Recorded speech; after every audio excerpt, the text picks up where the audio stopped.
Hey, everybody, welcome to this episode of Next Level Healing. I'm so grateful today to have an amazing guest with us. Her name is Nancy Rynes. She spent the first part of her life as a scientist, science writer, and corporate trainer.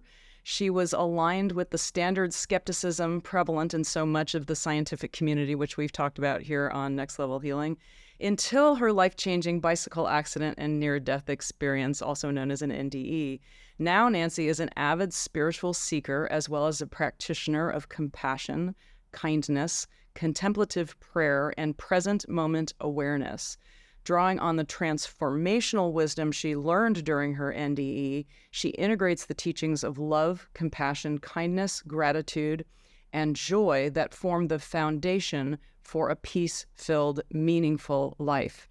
Her books include Awakenings from the Light, which is fabulous, Walking in the Light, and Messages from Heaven. She's been featured on the Today Show, Netflix series, Surviving Death, and so many others. Welcome to Next Level Healing, Nancy Rynes.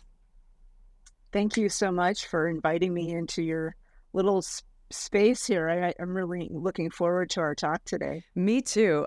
Your story is extraordinary, and oh my God, there's so many gifts in it. There's so many takeaways. I know you've told the story a million times, but it's the most riveting story. And one thing that I find so amazing about it is when you look back on it as horrific as it was, it's almost like the universe created this for you with your agreement to facilitate your personal growth. So I'm so excited to dive into all this. Would you tell our listeners what happened to you? You were out for a bike ride one day. What happened?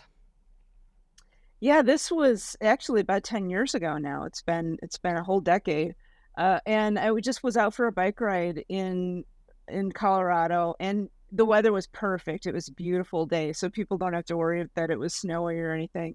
Colorado can have absolutely stunning winter days. So I was out for a bike ride, and I got about half a mile from my house and went into a traffic circle. Now it was kind of a brand new traffic circle that they had literally just put in a few weeks prior. So everybody was still kind of trying to figure out what to do in this thing. And it was very tiny. It wasn't like this big, massive thing with a bike lane and stuff. It was very narrow. And I was trying to figure out how to navigate it because there was a bike lane coming in, which is where I was, and a bike lane on the other side, but I had to merge with traffic in order to make it through. So I did that. It was fine. The guy behind me was fine. He stayed back quite a bit. But there was some people coming in, a couple of different vehicles coming in on my right on a separate road that was coming into the traffic circle. And at first I thought they were going to stop because that's what you're supposed to do, when you come into one of those things and there's traffic in the circle. But that lead vehicle was a very large SUV. It was a big full-size SUV, and she didn't stop at all. I didn't know at the time what was going on. I found out later she was texting while she was driving and trying to navigate. And so she drove right through that intersection and hit me.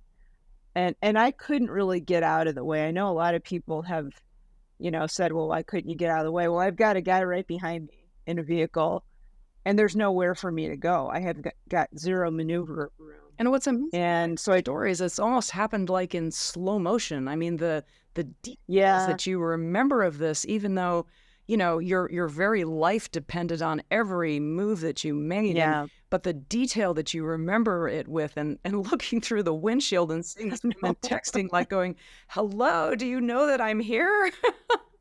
Right. Yeah.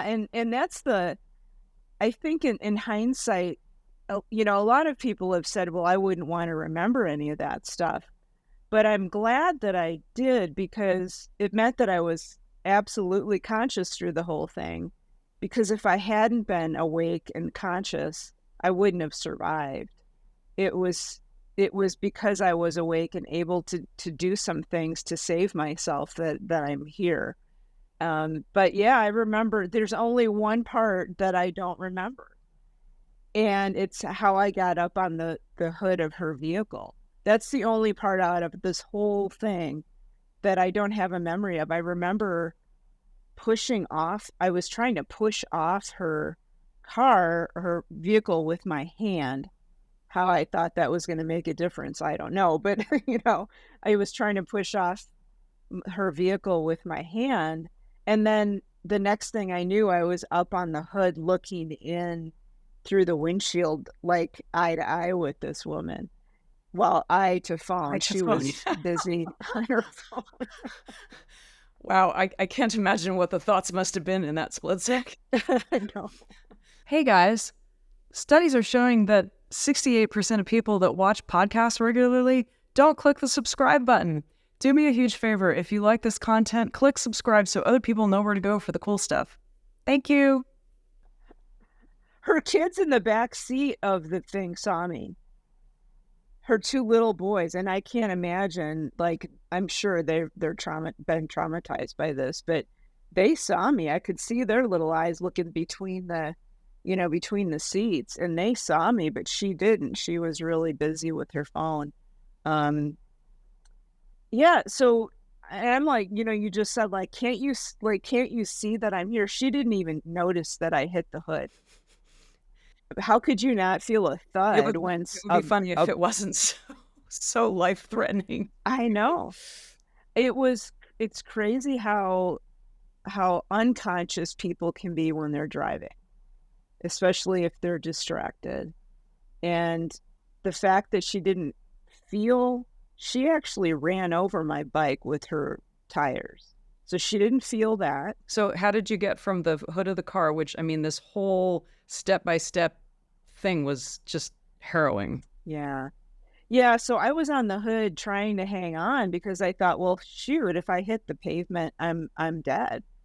But because of where I landed, I couldn't grab onto anything. So I basically just slid down the hood as she's driving. She still doesn't see me, by the way. So she's driving like she's going home, she's going home from the grocery store. And so I slid down and I just couldn't grab onto anything. And I ended up going over the front and hit the pavement with my left side. And that was not a happy experience. I mean, I heard bones breaking, and that was not good. It's the first time I've ever broken a bone in my life. And so I knew that I was in trouble on my left side. But my first thought really was, she's going to run over me with her wheels. And that's what I was really afraid of, because you just don't survive something like that. So I didn't really understand what I was doing. I remember reaching up and I grabbed on as her vehicle's passing over the top of me. I grabbed onto part of her axle, I guess, is what it was. And I was kind of hanging on with my right arm. My left I couldn't do anything with it because I had broken this collarbone here. But I was hanging on with my right hand. And then I had a little bicycling backpack on that had, my extra clothing in case it got rainy or something. And so the chest strap for that was here, and it caught on something. I don't really know what, but I remember it being caught on something because it was kind of lifting me up like this. So I was caught via the backpack, and then I was hanging on. And I knew that there was a good chance, because remember, she's in a turn here. So she was going to run over me. And I knew all this. I'm like going through this in my mind, like, if she turns, I'm going to get run over. So I was doing the whole Indiana Jones maneuver underneath of there without, any of the padding or anything. And that's when I noticed something very weird. So this was the first weird thing that I noticed that I couldn't explain. I noticed that my consciousness was in two places at once. And during the accident, I'm thinking to myself, this is really bizarre. No one's ever really told me that this could happen. What the heck is going on? So there was a part of me, I call it the human level of my consciousness that was still experiencing the accident in my body. And that was survival mode. That was, fight or flight, the whole thing. And it was focused on just remaining alive. Now, the part of me that was outside of the whole accident, it wasn't just outside of my body, it was outside of the whole accident, like, I don't know, 50 or 75 feet away, something like that. And I noticed that part of me was very calm, very focused, very centered, and very loving, positive kind of vibe. And it was sort of that, I knew it was me. I knew it wasn't somebody else that I was seeing. It was me, because I was seeing the thing happen from 2 vantage points, which kind of freaked me out at first, because I had never heard of anything like that happening. So that part of me that was outside, I now know is, like my soul consciousness or higher self. And it was really trying to talk the human Nancy through the accident and trying to just keep me calm and keep me safe, however safe I could be while this whole thing was unfolding. So it was very like you would be speaking to maybe a wounded puppy or something, very calming and soothing kind of tones. But human Nancy was freaking out, like, how this would be. So there was a little bit of a back and forth there until the accident stopped. So there were bystanders that stopped her from continuing. Otherwise, she would have just driven It off sounds with like me. in your book that there was a truck. Did a truck? Yeah. And I mean, I can't imagine in the 50 feet that this woman was dragging you that somebody had the wherewithal to mentally think to pull in front of this vehicle to basically save your life. Wow. Yeah, he was, I think he didn't think. I think he just reacted. So he was in a gray Toyota truck behind her. So he was following her into the traffic circle, saw what happened. Immediately he drove up on the grass around, because there, this traffic circle was paved, but there was grass at the sides of it. And he drove up over the curb on the grass to get around and stopped her, because he could see what was going on. I'm just curious, what's his like background? I mean, is he a firefighter or some kind of rescue person? That's an amazing maneuver for a bystander. Yeah, I never was allowed to talk to him. Oh. Some of the people that were there didn't want, they talked to the police, but they didn't want any interaction with, either me or the woman that hit me. So I don't know his background. He acted like, a first responder. I just don't know. There were other people at the scene who were like right on top of things. There was the nurse that came out of nowhere, and the guy that was in the little car behind me. As I was entering the circle, he was a trauma physician. So he was on his way to work, and he was just right behind me and saw the whole thing. So he took care of me in the ER the rest of the day. And, but that trauma nurse was, I still don't know exactly what to make out of it. I keep wanting her to be like a real human being, but I really don't think she was. I'm open to either, but this woman came out of nowhere, and as I'm laying there in the ground after they've, stopped the accident, and kind of, I started to try to wiggle out from underneath the truck, underneath the SUV, because my first instinct was to get up and run. Well, to get up, hit her, I was going to, do something to her. I probably wouldn't do now, but back then I was going to, give her a piece of my fist. And that's what I wanted to do. I just wanted to deck her and run. I'm not necessarily proud of that first one, but that was my first reaction. Like, I need to keep myself safe and get the heck out of here. So I was going to attack her. The animal instinct was attack and run. Very built into our nervous system.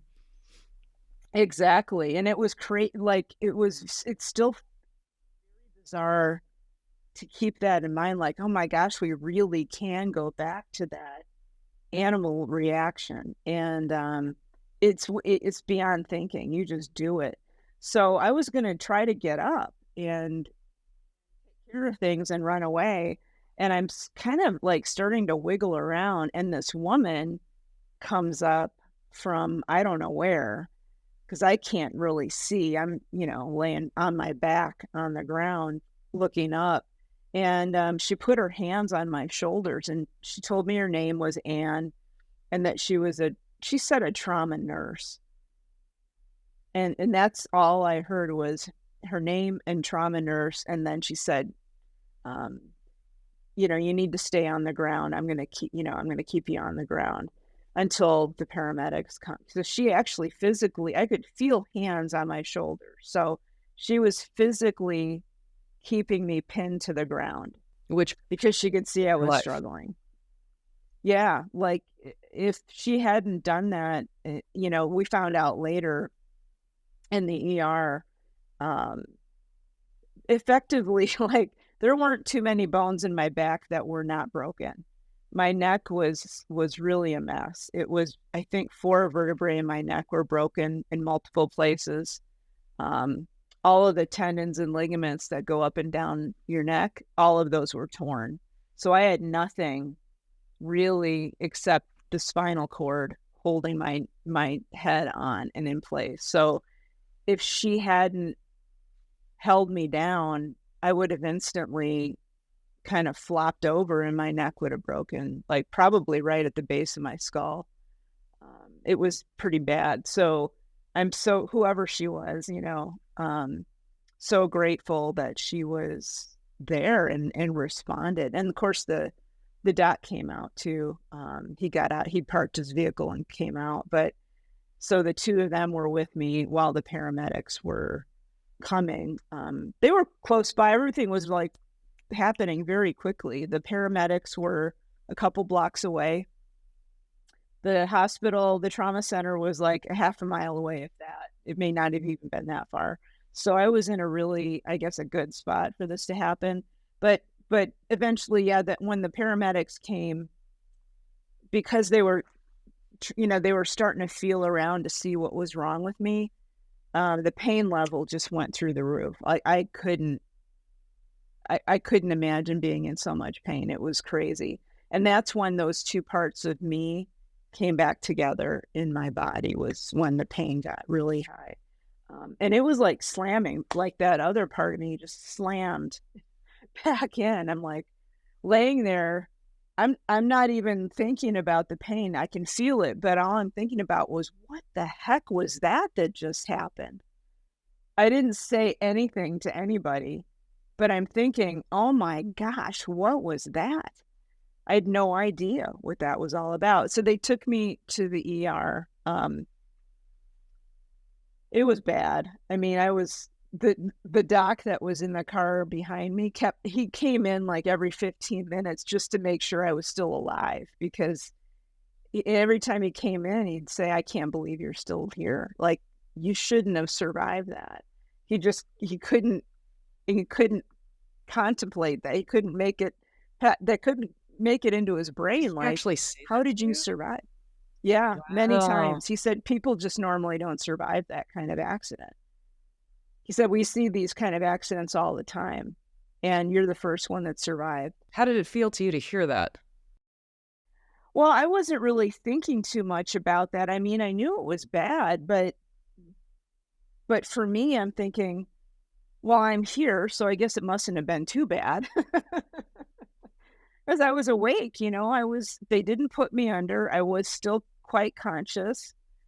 Even with I had a head injury, I was still perfectly fine. I was functioning and I couldn't move, but my brain was functioning really well. And I'm like calling my family on the phone and I'm thinking, well, it can't be that bad.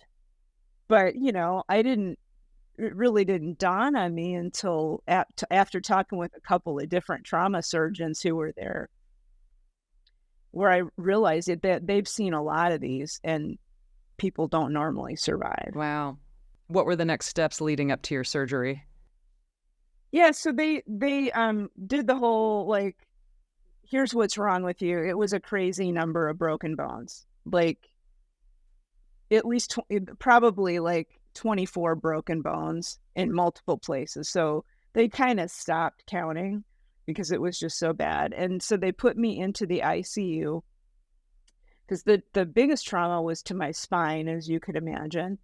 And my lower back was really in tough shape. My neck was in tough shape too, but my lower back was worse. There was one vertebrae that was there was about 30% left of it. How many years ago was this, 70%. Nancy? 10. Okay. This was 10. Yeah. So my L1 vertebrae was basically had exploded on impact. And there were, the whole thing, they needed to get in there and clean up the shards of bone so that, because one of them was impinging on my spinal cord. So they knew that they were going to have to at least do that. But they decided to put rods in my back so that I could heal without being flat on my back for the next 6 months. So those were two options. Like, you can heal laying down for 6 months, or you can get rods in your back. And so I opted for the rods. And so that was what the surgery was for, was to clean up the back and then put those rods in so that my back could heal straight. And that's where the main NDE happened, was as surgery started. And I was really, if you've read in my book, I was really freaked out about the surgery. Like, I knew I needed it, but I was really not feeling good about this in my heart. I was really terrified of it. And I don't think that had anything to contribute to it, but I think I knew something was going to happen, because that time doesn't really work the way we think it does. And so we tend to get hints of things that are going to happen before they and I kind of had a feeling. But they brought me in and to the OR fully conscious, which again, like, why do we need to do this to people? But they did. And so they started to give me the anesthetic, the general, which was an injection. And I kind of drifted off. And instead of, like, I've had surgeries before, and usually it's like just sort of like being in a gray fog, and then you wake up in the recovery room. That wasn't what happened here. What happened was that I woke up and I thought I was outside standing up, which, number one, I'm in surgery. I knew I couldn't be standing up or outside, but that's what I saw. And it was beautiful, absolutely beautiful. There wasn't like a sun or anything in the sky, but it was bright. It was like this bright silvery blue sky. Was it like a natural environment, or was it just like a ethereal environment? It looked, at first to me, it looked like natural. It looked like, quote, real. Like a meadow or mountains or... Yeah, forest? it was a meadow, beautiful flower-filled meadow kind of on the side of a hill with these mountains in the distance, and sort of this kind of gauzy mist, with the mountains. It sort of looked like pictures I've seen of Scotland or Ireland or something, like those low hills. And 10 years, and how clear a memory is that for you? Absolutely perfect. Like, yeah, I can still see it just as if it was yesterday. What struck me, though, was that beautiful blue sky, because we don't have anything here like that. That was the first thing I noticed that was different, because it wasn't blue like our skies can be. It was like a light blue, almost like a silvery blue. It was metallic almost, and sort of glowed, which I thought was a little bit odd. But at that point, I figured I was just hallucinating. So I thought, not a big deal. It's whatever it is. How are you feeling at that moment when you're seeing this gorgeous environment that it's felt odd, but it felt beautiful? What was the feeling that you had at that moment? I was very calm about it. I thought, I was thinking, well, I knew I was in surgery, and I thought this is a really great place to spend surgery. It's calming. I like it. It's pretty chill. It's exactly where I would want to be because I like being outside in that kind of environment. So I felt like I didn't feel concerned about what it was. I just assumed it was some kind of a dream or a hallucination that was pretty lucid, but I wasn't really concerned about it right away. And I started to get concerned when I began to feel stuff coming through me like energy waves. So I could feel this sense of peace and comfort kind of surrounding what I assumed was my body. But it was like a warmth that was coming in all around me and just embracing me like this big energy hug of love and peace. And that's when I began to start wondering what was going on, because when I felt that, all of a sudden I started thinking there was a remembering that this here on earth was the dream, that this existence was, I call it a simulation. That was the first, I was starting these like little glimmers of memory, like, oh yeah, that's right. Where I am now is real. This is home. And that place on earth, that's really just an illusion or a dream or something. The better term now I use is simulation, but back then I was kind of struggling with what word to use. But I knew it wasn't, quote, real for us, our souls. And I was beginning to get these glimmers of memory, like, I'm back home finally. Finally back home. Yay. Starting to get really excited about that. And then it was a very bizarre struggle because I'm still attached to the Nancy, me, the human self. And that human self, that self-identity crept in and said, now, wait a minute, what's going on here? It seems like I've died. But if I have, I don't belong here. My parents told me that atheists go to hell. Where am I? So there was a little bit of a human struggle versus the soul struggle there about what was happening. And then there was that crazy sounding at first voice. It was deep and booming, but not loud, that came in and said, this is your home. You are a child of mine. You are a part of me. I think it actually said, you're a part of me.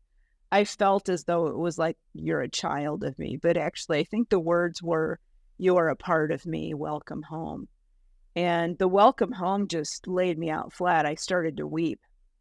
Or at least I felt I was listening to this. It's so beautiful. Yeah. It still chokes me up even today when I remember that, the power of that, you're a part of me, welcome home. And it was the welcome home that finally triggered all of those memories to come back. And then I realized, oh my gosh, that life that I had as Nancy is part of some kind of a simulation. And this is really home. And then that was the point at which I didn't want to leave. But unfortunately, that wasn't going to be. But I had that moment of really fully remembering that I chose to come here. I didn't want to realize that I chose to can't come here, because then that means that I chose all of this. But I'm fine with that now. But at that time, it was a real struggle. And I had, I had a teacher come up to me, somebody that looked like a woman, although later she basically said, this is just a cloak that I'm wearing to make this interaction with you comfortable so that you have somebody you can relate to. She said it's a what did she say? It was an incarnation that she had used sometime in the past when she was, on Earth, but it wasn't her true self. But she wore that cloak of a human personality or persona just so that I wouldn't freak out. And it's kind of hard to just like have a conversation with the air, but so it makes it easier when you got something you can, communicate with. But she ended up being my teacher for what felt like, I don't know, like 2 or 3 months. That's how long it felt like I was there. Just with all of the things that we did, everything that she taught me. I went through a life review. I didn't know that's what it was at the time, but that's what it turned out to be. What was that like for you? And at first it was pretty harrowing, but it was really and truly, I would say probably the most transformative part of the whole experience when I look back at it in hindsight. It was, it wasn't like a lot of people, everybody's life review is different.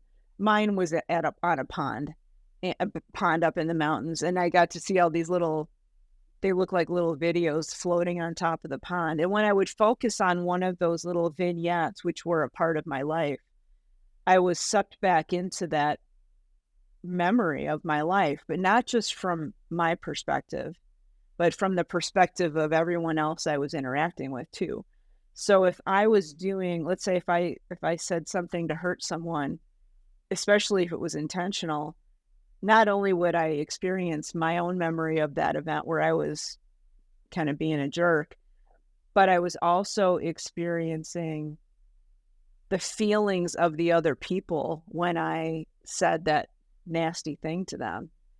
And that's the complete 360 view of an event and a view of my actions was completely transformative. That right there changed my perception of us, of our connections to each other, of how we interact, not just on a verbal level, not just, with physical, but there's also an intention energy that goes along with it. That's at the spiritual level. And all three of those things I was experiencing from all perspectives. So it was like the big aha moment of how I present myself to other people, physically, verbally, mentally, and spiritually as well. The thoughts matter. I hate telling people that because that's a tough one, but thoughts matter. Did you see thoughts or energy where you were just thinking something and you could feel the effects of that? Beautiful. Yeah. Thoughts matter more than we want them to. We want to think that they're all just stuck in our little brain, our skull here, but it's an energy form that goes out it's from you. Good news, bad news, isn't it? I mean, the bad news, we're unconscious and we're sending out negative stuff, then that haunts us and the whole world. But if we raise our vibration, that also affects us and the whole world. Exactly. And that's the hard part, is just as you described, when you're unconscious to it and you're putting out all this energy with your, I don't call them broken thoughts. Some people do, but they're thoughts that are not helpful for you or anybody else. It's when you start to wake up to that. That's the true awakening, is when you wake up to your presence on this planet, in this world, in this energy system, that you absolutely have 100% control over it. Doesn't matter what's happened to you in the past or what's going to happen in the future. It's your consciousness brought into the present moment can really change the energy that you're putting out. And that actually changes your own future as well. So if you're putting out really good stuff, that actually kind of goes out from you in waves, whether it's thoughts, whether it's words or actions, it doesn't all of those things matter. And that can change the people around you. It can change, excuse me, it can change an event. It can change how people interact with you. I mean, I've seen this happen in my own personal life where if you just change the energy you bring to someone, their entire demeanor can shift. Either way, I use it for the good now, but if someone's angry and upset and you just come in and you're just projecting love and acceptance, it can really change how they're interacting with you. It completely deflate the situation. But that's important. It's tough. I tell my students that, that's kind of the holy grail is getting your thoughts in line with everything else. But it's super important. It's nothing that I would recommend people go after right away. It's easier to start looking at your actions and your words because those are obvious. And then when you get comfortable with that, start going after what's between your ears here. But it's super important. Yeah. So tell us about the communication with this spirit guide, because it's very funny in the book. You say when you had to look for words, you'd kind of get annoyed and like, oh God, do I have to dumb it down that much? And that's really what it was. Most of the communication, I call it beyond telepathic. It wasn't just thought, it wasn't just thought going back and forth. It was everything. It was multiple layers of communication. There were thoughts, there were feelings, there was almost history at some point. All of that was just communicated in an instant without using words. There were times when, because when you're in an NDE, you're not fully dead. You're still attached to this human self. You still have some of those human filters in place. And there were times when it became very tiring or difficult for me to understand that it was just too much coming in. Sort of like you can take being hit with a fire hose for a little while, but then all of a sudden you're going to get blown away. And there were times when it would just be too much. And that's when my teacher, she actually kind of just did the roll her eye, like it's almost like a teenager. Oh my God, I can't believe I have to do this. But she started to put all that into words. Now, words are great, but they don't have the levels of content that come with that beyond telepathic communication. So there wasn't the history, there wasn't the feeling, it was just words. So it was kind of funny in hindsight that she'd actually sometimes put her hands on her hips, be like, gosh, I can't believe that I have to do this. You should be past this by now. Have your beautiful angel guide rolling her eyes and going, oh my God, do I have to explain it this way? I'm sure if I look back on my life, I'm sure many of them were like, oh man, we have to help her out again. We can all say that because our level of understanding from the time that we're born to the time that hopefully we've learned a few things is a big journey. Yeah. And, I've been in some pretty tough spots in my lifetime. And in hindsight, I can see where I call them my team, whether it's a team of angels or just guides or whatever.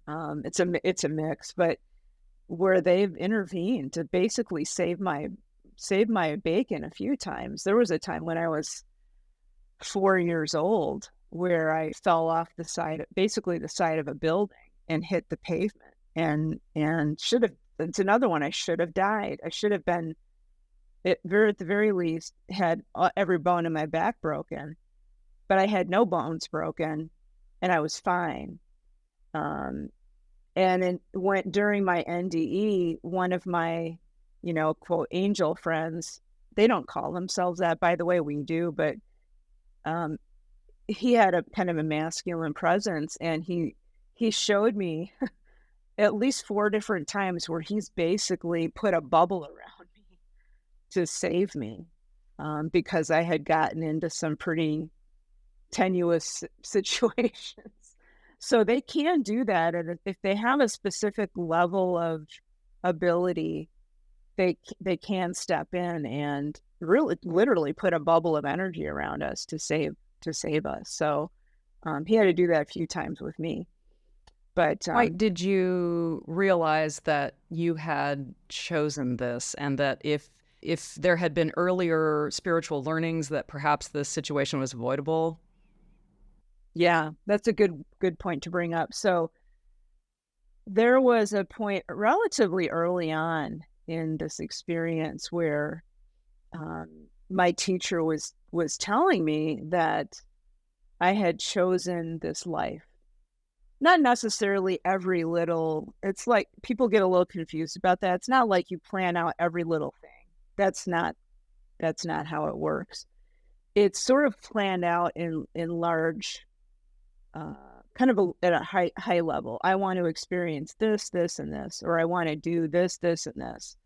One of my agreements with my team and source was I wanted to experience separateness and being a non-believer. That was one of the things I actually wanted to experience. I wanted also to experience being this scientist and coming to all this from a scientific mind, but I wanted to come back to a spiritual focus later in my life and really merge the two. And there were, I think, 3 spots in my life before this accident, 3 spots prior where my guides or my team was going to help me try to make that transition back to, a spiritual actually more of an integrated view of life, spiritual with Yeah, scientific, they don't so have to bringing be, mutually exclusive. It's wonderful how they really support each other, yeah, and there's some great evidence, yeah, so much great evidence, emerging on this. Uh, yeah, if you haven't yeah, come across Mark Gerber yet, he's been on my show, and I'd love to turn you on to him, but he wrote the most amazing book where he brings these 2 together, showing how spirituality and science actually totally support each other. yeah, they do. We've put them into separate boxes, but they really don't belong in separate boxes. They're really kind of two parts of the same whole. Um, so I blew past those first 3. I was so engrossed in being a scientist and an atheist that I just kept pushing those experiences away that really should have turned me that were I should say intended to turn me back toward a more integrated view. And and one of them was my dad when he passed away. I had a shared death experience with him. At the time I didn't know what to call it, and I made note of it, and then I just sort of like tried to forget about Would you it tell later our listeners because about that story? Because it's a beautiful story. yeah, so it was kind of there were 2 parts. There were really a couple of parts to it.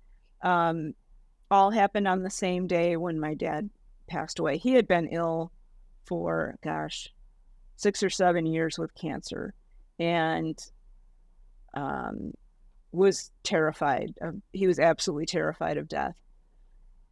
The morning that he died, I was asleep in my home about, I don't know, 250 miles away. He was near Spokane, Washington, and I was in the Seattle area. So that's about a 6-hour drive by car.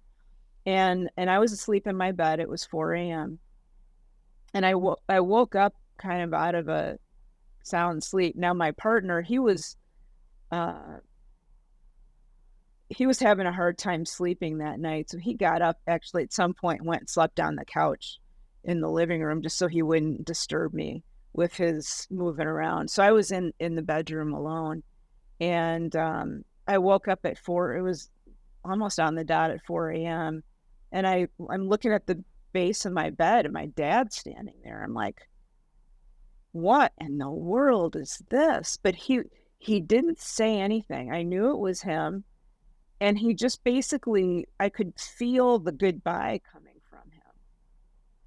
And just to give you people a little bit of background, my dad and I had a really contentious relationship.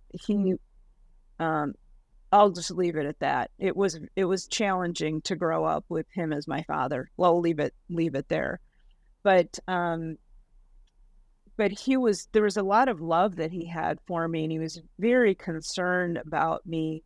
And he was there just to say goodbye. He wanted to check up on me, I think, one more time. And then I'm watching him, and all of a sudden he kind of backed up away from the bed. And then it was like there was a curtain that came over the front of him. And he just stepped behind that curtain, and that was it. And I knew he had died. As that curtain passed over, this image that I saw of my dad, I heard the phone ring, and my partner picked the phone up. And he came in to tell me that my dad had just died. And I said, well, I already know because he was just here. and my partner's like, what? Because he was an atheist too. I was kind of a freaky person for him to be with back then, because I'd have strange things happen. And this was probably one of the strangest things. And he just couldn't deal with it. So anyway, we packed up. We drove over to my parents' house. By the time I got there, it was, quite a bit later. It was almost noon, somewhere between 10 and noon. I don't remember. And as we walked up to the front door, now I knew my older brother had been there with my dad and mom, and my mom was there, and that was it. So we walked up to the front door, and I just started to hear music, like this unearthly, beautiful music. It was like a million angels singing. That's the only way I can describe it. There was no musical instrument except voice, or what sounded like voice. And it was this joyous, peace-filled, welcoming song. Just amazing. And I turned to my partner. I don't want to say his name because I don't want to out him, but and I said, do you hear that? And he's like, what are you talking about? He didn't hear a thing. And I just, I tried to not hear it, but that's all I could hear was this music. I couldn't hear anything else. So I put my hand on the door, opened it up, and it was like this whoosh of even bigger music. I walked in. They had taken my dad, to the funeral home already, but my brother and mom were there crying. They had not played any music, no music on the stereo. It was just that spiritual music that I was hearing, that, what I call the music of heaven. It's actually like, that's the first time I heard it. The second time I heard it was during my own NDE. And then I knew what it was that I had heard with my dad. Can you talk a little bit about it's so beautiful. The role it played in your NDE? And then I know you said when you came back to Earth, it was like you couldn't listen to regular Earth music anymore because it was just a cheap cartoon by comparison. Yeah, I still can't. It's been 10 years. I can't listen to classical because it's close enough, but it's like disharmonic. It's not right. It's too close, but it's not right. I can listen to, for maybe 10 minutes at a time, something really unusual. But I really don't listen to music anymore. So that's the hardest part of all of this, is having lost my love for music. I just can't, it just isn't there for me anymore. But, a lot of really cool things have come out of this, though, like just being in that level of awareness that I had during my life review. That is invaluable to me because that's completely changed my life. So for our listeners who would like to just taste the goodness of that delicious place in alignment with source, or what do you like to call it? I don't know that I necessarily have a term for it. Sometimes I'll call it just, walking in love. or, being in alignment completely. Present moment awareness, if you want to just talk about the awareness part of it, but it's literally being, Jesus talked about this a little bit, being of this world or in this world, but not of I it. quote that And all the time. I love that quote. it's perfect. That's exactly what I'm talking about here. It's learning how to live here and be happy here, but not be attached to all of this drama and stuff.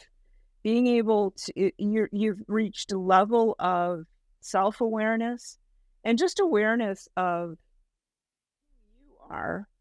You're not just this, you're an eternal spiritual being. Well, he also Once you embrace that, he also said it's like, God is within, right? exactly, And he said that exactly. we would do greater things than he did. So it seems that it's a pretty clear message to go within. It is. And a lot of people aha moments and live that way quickly with some kind of an awakening event.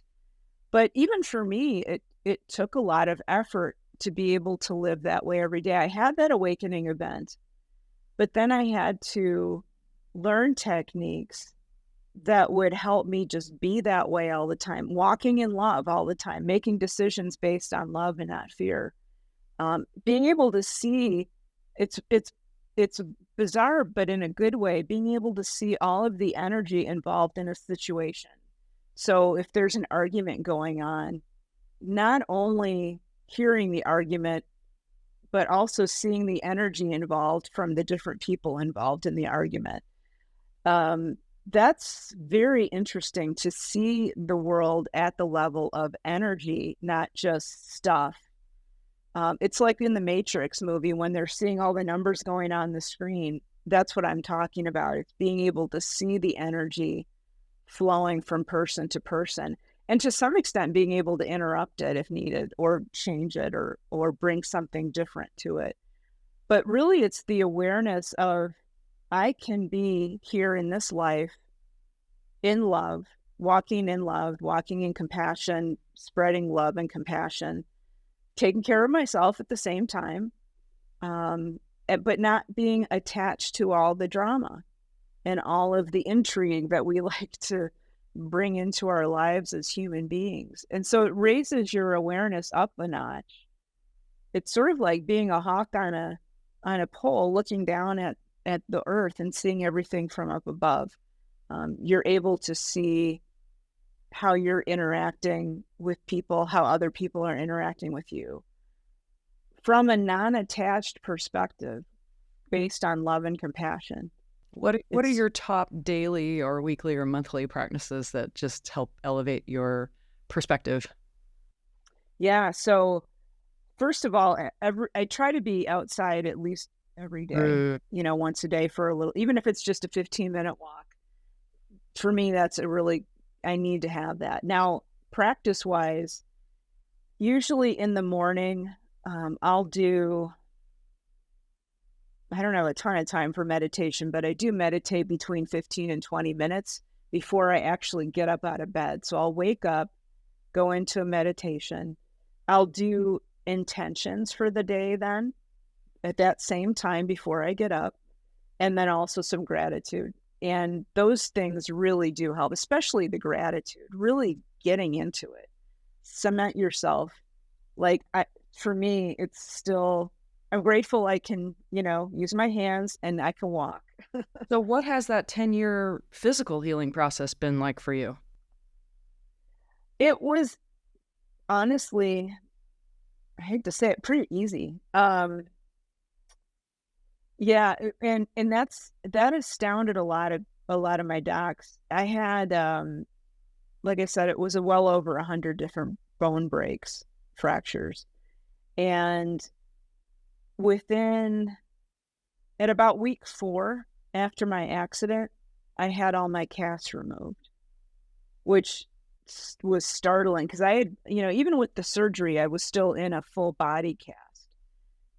It was removable, but it was still a hard body cast, and I had, um, neck braces on that were those hard plastic things, and, I had a lot of gear that I was wearing. So all of that came off at week 4 after the accident. Usually that's 12 to 16 weeks before, bones can heal up. And I was pretty fine, like no pain really to speak of the whole time. In fact, the docs when I was still in the hospital were trying to pump drugs into me to keep me pain free. I'm like, guys, I don't need it. Yeah. I'm fine. So nice. I don't need the Maybe pain pain med. meds. Some of that can be attributed to like the post trauma euphoria thing, but it lasted for a very long time, and I never really needed to be on pain meds. Well, I'm sure Um, you're familiar with Anita Marjani's story, where yep, she made a decision and came back and then just, healed from the yep, absolute impossible. So it does seem, yep. and I just worked with somebody who had low back pain from an injury for 40 years, and we just went and fixed in his subconscious mind what was getting in his way. And he had had a near-death experience when he was a young man. And I said, well, are you surprised that in just a month, 80% of your pain's gone? And he says, no, he says, I know how powerful my mind is. So it's Exactly. pretty exciting when you think about what your heart and brain coherence can do. And wow, I'm just so deeply impressed that you snap back that quickly. Yeah, and it is the coherence, but it's also the coherence with source too, with the universe. So there's another layer there that I think for people who like Anita, who had she had a really, really serious illness, or me who had a trauma. There's like a 3-month period after an NDE where you're sort of in this. I call it almost the afterglow time when the energy of source is still surrounding you. And I think that has a huge part in these quick healings too. If you can align yourself, whether you've had an NDE or not, more with that source energy, it makes healing a lot easier and faster. Would you say that heart and brain coherence is connection to source? Yeah, I think so. Um,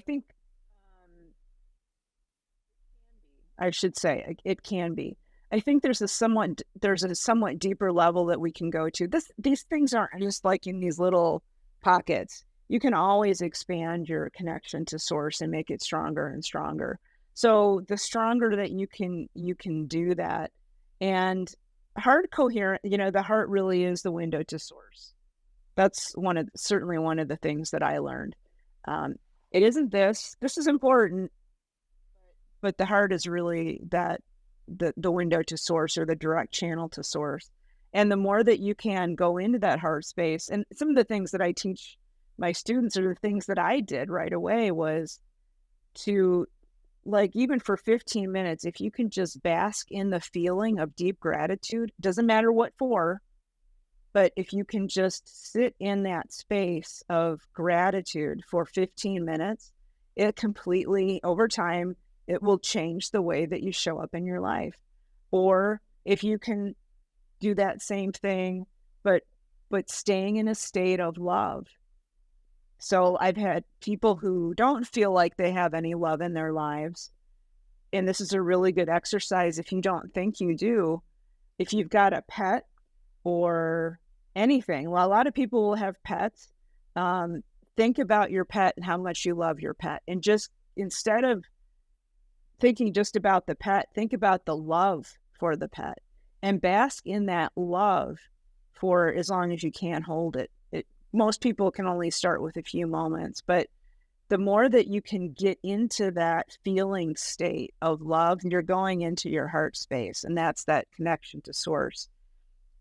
At first, it challenged me to go there, but now it's super easy, and it can completely change what I'm thinking and feeling in any moment if I just take a moment to go back to that love state. Beautiful. I once, Yeah. my meditation teacher once said to me years ago, he says, Tara, because I was, I don't know, complaining about this, that, or the other thing. And he said, do you ever wake up just grateful for your breath? Yeah. Yeah. So, how do people reach out to you? How do they find out about you? How do they stay in touch with you? What are your best resources for that? And we'll, of course, list So them people, on the page when we publish this. yeah. Yeah, the best place for people to get a hold of me is on my website, and that's nancyrynes.com. And you can sign up for my email blast that I send out about once a month for any updates, and any, talks that I'll be giving in the near future. I've got, anything that is coming up will be on my webpage, so you can take a look at that. And that also has links to some of my online courses too, if you're ever interested in anything like that. But that's the best place to get a hold of me. Fantastic. And just so our listeners know, it's Nancy, Nancy, Rynes, Rynes.com. And her book, Awakenings from the Light and Walking in the Light and Messages from Heaven, are all wonderful. And I love that she reads them because it's always nice to get the feeling of the author in there. Nancy, you loved for this not to be called the afterlife. Can you comment on that? Yeah, there's a couple of comments that I have about that. This is actually what we're in right now. Is we think of it as life, and it is. There's an aspect of life to this, but it isn't all there is. My team likes to call this a near life experience. By the way, I love I that love term, so I call this This is the near life experience. But our existence is really much more than this. The existence of our souls is much bigger, more certainly grander, and obviously eternal than we can imagine right here on this planet. But this is really not all there is. That's why when we go home, I call it home. When we go home, that's not the afterlife. If you say that to anybody there, they're like, "What are you talking about?" That thing that you're in down there, that's just you know, a drop in the pan. It's not even worth talking about to some extent. This is the real life. This Why is do you the real think it's set home. up this way for us to forget and come here and learn all these lessons? Yeah, I know. That's a talk that I'm going to be giving here in a few weeks, by the Oh, way, good. down here in Phoenix. But I don't know. I think I wish I had the full answer. For me right now, what I'll say is I think it is. It's sort of like it sort of is a classroom for many of us. For others, it's I think just an experiential place. But for some of us, it is really a classroom where we can learn things that we can't necessarily learn if we're just in a quote non-physical form in that other dimensional space of home, because that truly is a different dimension. It isn't a physical dimension. It's different from this. And so there are things that we can learn about ourselves, each other, source here in this quasi physical realm that we can't uh, elsewhere, in another dimension. I've heard a lot of people wonder if this is some kind of a game too. And I guess to some extent you could think of it that way, but for me, it's a little bit more serious than just like a video game type of thing, because we are taking away a lot of insights and knowledge and understanding about ourselves and others through this experience. So it's more than just some kind of a game to me. It really is more of that, of a classroom. And the end game, I don't know, I've forgotten. I think though we do have to, in order for us to function here in this human form that we've chosen, we can't carry all of that with us right now. I think the direction of the human shape or form is going to allow for more and more of that to come in. But for right now, we do have to forget a lot. We can't carry all of that with us. If we knew and remembered, I know one person who has remembered pretty much all of her past lives in this life, and that's tough. It's very difficult for her in some aspects of her life to function when she sees somebody that she's known before. So there's a blessing to it in focusing down. What we need to do Okay, let's just get in there, do what we need to do, enjoy ourselves, and then go home. But it's so easy to get distracted if you come in with all of this prior knowledge and remembering every little life you had on this planet. It can be super overwhelming and very difficult for most of us to focus. I can remember a few of my lives, and I'm glad I can only remember a few, because otherwise I'd be like, looking at all of them and trying to make, relive each one of them. That's really the kind of the downside of remembering is, oh, I used to know that person. Maybe we should be friends in this lifetime. Sometimes that's not the case. So think of it as, I think of it as a classroom for now. And I try to learn as much as I can and then help everybody else learn as much as they can. So maybe we don't need to keep coming back here to learn. Yeah. Nancy, I'd love to ask this last question. If you were to go back and talk to Nancy when she was 10 years old, what would you say? That was right about that time is when I started my path toward becoming an atheist, was when I was about 10. And I would probably tell her, look, everything's going to be fine. You're going to have some really cool adventures. Don't be afraid, but also don't be afraid of yourself. So I had a lot of abilities even back then that I was terrified of because I was told they were bad. Being able to see things in the future, see future events, know things that I shouldn't know, being able to do remote viewing when I was a little kid. And I would tell her, just don't be afraid of yourself. You really dumbed down a lot of stuff because it wasn't conforming with your world. Yep. Yeah. I mean, I used to have so many, what my family were scary experiences because, they were very devout religious people, and seeing future events was not in their paradigm. So I just learned to shut that off. At first I shut up about it, but then I just shut it off.